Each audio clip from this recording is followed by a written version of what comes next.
Imagine a stage where the superpowers collide. Russia, the US, Israel, and Iran, all in a tense standoff. And right in the center, none other than Donald Trump's latest warning to Tehran. You're watching TimesXP. My name is Rityatri, and here's what's happening. The Kremlin spoke really calmly, measuredly.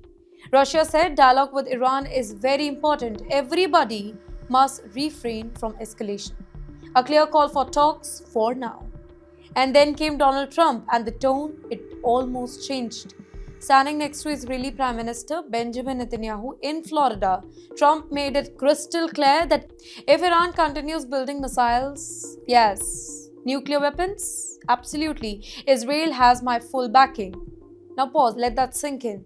He even described the logistics here. He said that I hope Iran is not building up weapons. But if they are, we know where they are. And I don't want to waste fuel on B-2 bomber flying 37 hours round trip. 37 hours, one plane, one mission. And that's how serious the US is being right now. But you know why this matters? So earlier this year also, if you remember, then the US held 5 rounds of nuclear talks with Iran. Trump even set a 60-day deadline. And guess what happened? By day 61, no deal. And then came the June. And explosion changed the map. Israel launched a surprise strike. The US followed on June 22, hitting Iran's key nuclear sites, Isfahan, Natanz, and Fordo. While the results were deadly, hundreds of military personnel and civilians killed. Nuclear scientists, they were targeted. After that, Iran retaliated, 32 Israeli civilians killed alongside with one off-duty soldier. Iran's position? Well, Tehran here says that it does not want nuclear weapons.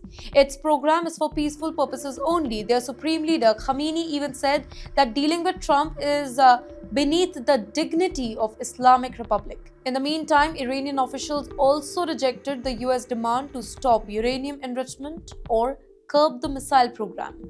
But you know why Russia is so worried? Well, Moscow sees the risk of escalation here. A war here could spill in multiple countries, destabilizing the region and hit a global oil market.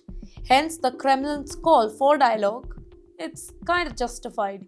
But Trump's message, that is loud and clear: missiles, nukes, Israel has my back, and if needed, the US will strike too. So here's a bigger picture, ladies and gentlemen. The Middle East is on the edge. Israel and the US, they are aligned, ready to act against Iran's military buildup.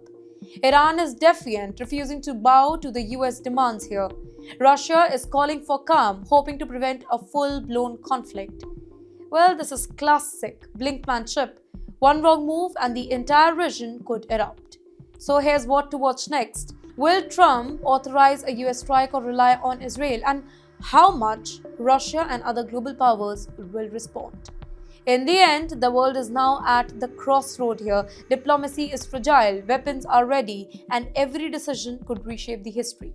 Stay tuned because this story is far from over.